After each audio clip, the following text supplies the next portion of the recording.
भाग एक। टूटे सपनों की शुरुआत। बरसात की वो रात आज भी रघु को याद थी। कच्ची छत से टपकता पानी, माँ का बुखार से कांपता शरीर और कोने में रखा वो फटा पुराना बैग जिसमें उसके सारे सपने बंद थे।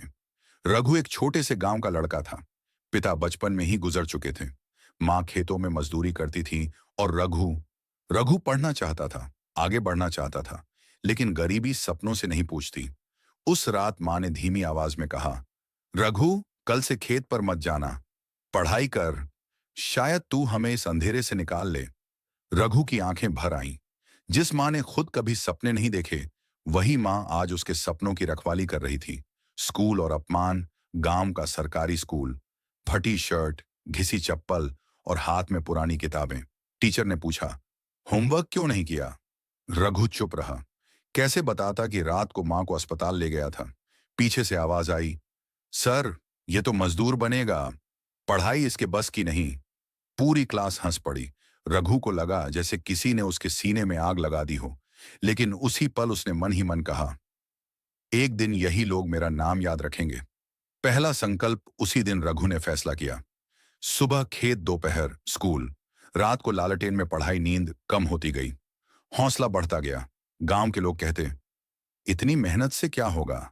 रघु मुस्कुराकर सोचता, जो होगा वो इतिहास बनेगा। जब किस्मत ने फिर तोड़ा, 12वीं के एग्जाम से एक हफ्ता पहले मां की हालत बिगड़ गई। डॉक्टर ने कहा, ऑपरेशन जरूरी है। पैसे शून्य। रघु ने स्कूल छोड़ दिया, शहर जाकर मजदूरी शुरू की। ईंटें उठाते हुए हाथ छिल जाते, लेकिन दिमाग में बस एक ही आवाज थी, मैं हार नहीं मानूंगा। उम्मीद की किरण। एक दिन उसी साइट पर एक आदमी आया, साफ कपड़े, किताब हाथ में। उसने रघु को पढ़ते देखा, पूछा, क्या बनना चाहता है? रघु बोला, कुछ भी, बस अपनी मां को रोते नहीं देखना चाहता। आदमी मुस्कुराया, बोला, कल शाम मेरे पास आना, शायद मैं मदद कर सकूं। रघु को यकीन नहीं हुआ, लेकिन उम्मीद उम्मीद फिर जाग गई। भाग दो। उम्मीद का हाथ शाम ढल चुकी थी। मजदूर एक एक करके साइड से जा रहे थे। रघु आज भी सबसे पीछे था। ईंटों की धूल से भरा शरीर, लेकिन आंखों में जिंदा सपने। वो आदमी फिर आया, सफेद शर्ट, साधारण चप्पल, चेहरे पर अजीब सी शांति। उसने रघु से कहा, मेरा नाम शेखर है, मैं इसी शहर में कोचिंग चलाता हूं। रघु चौंका। कोचिंग? वो भी उसके जैसे लड़के से बात कर रहा है। शेखर ने आगे कहा, मैंने तुझे रोज देखा है, थका हुआ, लेकिन किताब कभी नहीं छोड़ी। मेहनत दिखती है बेटा। रघु की आवाज कांप गई। सर, मां बीमार है, पढ़ाई छोड़नी पड़ी। शेखर कुछ पल चुप रहा, फिर बोला, कल सुबह मां को मेरे साथ अस्पताल ले चल, खर्च मैं देखूंगा। मां और अस्पताल, अस्पताल की सफेद दीवारें, मां की कमजोर सांसें। रघु डर रहा था, अगर मां को कुछ हो गया तो? ऑपरेशन हुआ। घंटों बाद डॉक्टर बाहर आया, ऑपरेशन सफल रहा है। रघु की आंखों से आंसू बह निकले। पहली बार उसे लगा, भगवान अभी जिंदा है। मां ने कमजोर आवाज में पूछा, रघु, पढ़ाई छोड़ी तो नहीं? रघु ने झूठ बोला, नहीं मां, सब ठीक है। लेकिन सच ये था कि उसकी जिंदगी अब एक नई लड़ाई में जा चुकी थी। नया मौका, नई शुरुआत। शेखर ने कहा, रघु, तू मेरी कोचिंग में फ्री पढ़ेगा, साथ में काम भी करेगा।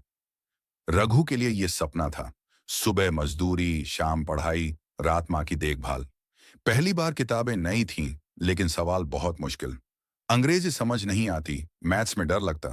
क्लास के बच्चे हंसते, गांव से आया है। लेकिन रघु अब बदल चुका था। हर ताने को वो ईंधन बनाता। 6 महीने बाद टेस्ट हुआ। रघु फेल हो गया। पूरी क्लास पास थी, सिर्फ वही। रघु ने किताबें बंद कर दी, छत पर बैठकर रोने लगा। उसने खुद से कहा, मैं शायद इसी लायक हूं। तभी शेखर आए। उन्होंने कहा, हार वही मानता है जो खुद को गलत साबित कर दे। उन्होंने रघु को अपनी पुरानी कॉपी दी।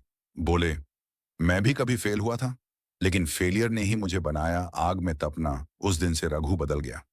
मोबाइल छोड़ा, नींद घटाई, रोज 14 से 15 घंटे पढ़ाई। मां ठीक हो रही थी और रघु मजबूत बन रहा था। अगले टेस्ट में टॉप 5 में नाम। पूरी क्लास सन्न। जो हंसते थे आज वही पूछते, कैसे किया? रघु बस मुस्कुराया। तूफान अभी बाकी था, लेकिन किस्मत इतनी आसान कहाँ थी। एक रात शेखर ने बुलाया। बोले, रघु, मुझे शहर छोड़ना पड़ रहा है, कोचिंग बंद हो जाएगी। रघु की जमीन खिसक गई। वो बोला, तो मेरा सपना? शेखर ने उसके कंधे पर हाथ रखा। अब सपना तेरा है, रास्ता खुद बनाना होगा।